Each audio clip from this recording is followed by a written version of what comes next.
ওসমান হাদির ওপর প্রকাশ্য গুলির ঘটনা প্রমাণ করে কতটা নিরাপত্তাহীন নির্বাচনী মাঠ। প্রার্থীরা বলছেন, কার্যক্রম নিষিদ্ধ আওয়ামী লীগ নির্বাচন বানচালের চেষ্টায় এমন ঘটনা আরও ঘটাতে পারে। এতে প্রার্থীদের পাশাপাশি ভীতি ছড়াবে ভোটারদের মাঝেও। দ্রুত অস্ত্র উদ্ধারে বিশেষ অভিযানের দাবি প্রার্থীদের। আরিফুর রহমান, সবুজের রিপোর্ট। আপনাদের নিরাপদ ও উৎসবমুখর অংশগ্রহণ নিশ্চিতকল্পে সংশ্লিষ্ট সকল প্রতিষ্ঠান ও বাহিনী কাজ করবে। ত্রয়োদশ জাতীয় সংসদ নির্বাচন ও গণভোটের তফসিল ঘোষণার পরদিনই দিনে দুপুরে প্রকাশ্যে সম্ভাব্য প্রার্থী ওসমান হাদিকে গুলি করার ঘটনা। নতুন ব্লেন্ডে আরো রিচ অ্যারোমায় সেলন ফ্যামিলি ব্লেন্ড টে। স্বভাবতই প্রশ্ন আসে, কতটা নির্ভয়ে ভোট কেন্দ্রে আসবেন ভোটাররা, আর ভোটের মাঠে প্রার্থীরাই বা কতটা নিরাপদ। আমরা শঙ্কিত, শুধু আমরাই না, ভোটাররাও শঙ্কিত। এরকমভাবে যদি চলমান থাকে তাহলে স্বাভাবিকভাবে ভোটারদের মনে একটা প্রশ্ন আসতে পারে। এর আগে গত ৫ নভেম্বর গণসংযোগ চালানোর সময় চট্টগ্রাম ৮ আসনের বিএনপির সম্ভাব্য প্রার্থী এরশাদুল্লাহর গণসংযোগে গুলি চালায় সন্ত্রাসীরা। গুলিবিদ্ধ হন এরশাদুল্লাহ, নিহত হয় তার রাজনৈতিক কর্মী সরওয়ার হোসেন বাবলা। প্রার্থীরা বলছেন, আগামী নির্বাচন বানচালের ষড়যন্ত্রে মাঠে নেমেছে একটি গোষ্ঠী।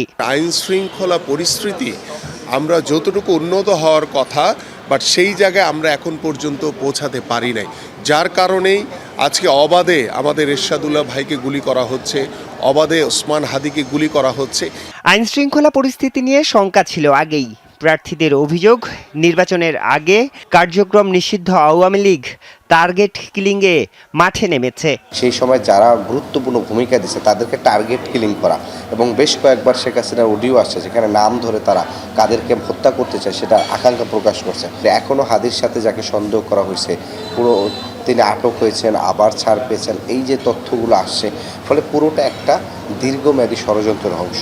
এবারের নির্বাচন ঘিরে সবচেয়ে বড় শঙ্কা, গণ অভ্যুত্থানের পর থানা ও ফাঁড়ি থেকে লুট হওয়া পুলিশের অস্ত্র, যা এখন রাজনৈতিক নেতাকর্মী থেকে শুরু করে দাগি, জেল পলাতক ও শীর্ষ সন্ত্রাসীদের কাছে। আমরা কিন্তু অনেক আগে থেকেই বলে আসছি, নির্বাচন কমিশন এবং অন্তর্বর্তীকালীন সরকার সবাইকে বলছে যে অবৈধ অস্ত্রগুলো উদ্ধার করুন, কেমন সন্ত্রাসীদের গ্রেপ্তার করুন, না হলে লেভেল প্লেয়িং ফিল্ড সঠিক হবে না, আর এটা না হলে নির্বাচনও ফলপ্রসূ করা যাবে না।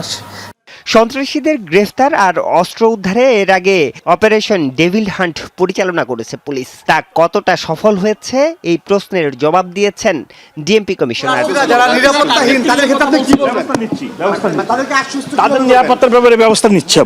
আগামী বছরের 12 ফেব্রুয়ারি অনুষ্ঠিত হবে ত্রয়োদশ জাতীয় সংসদ নির্বাচন ও গণভোট।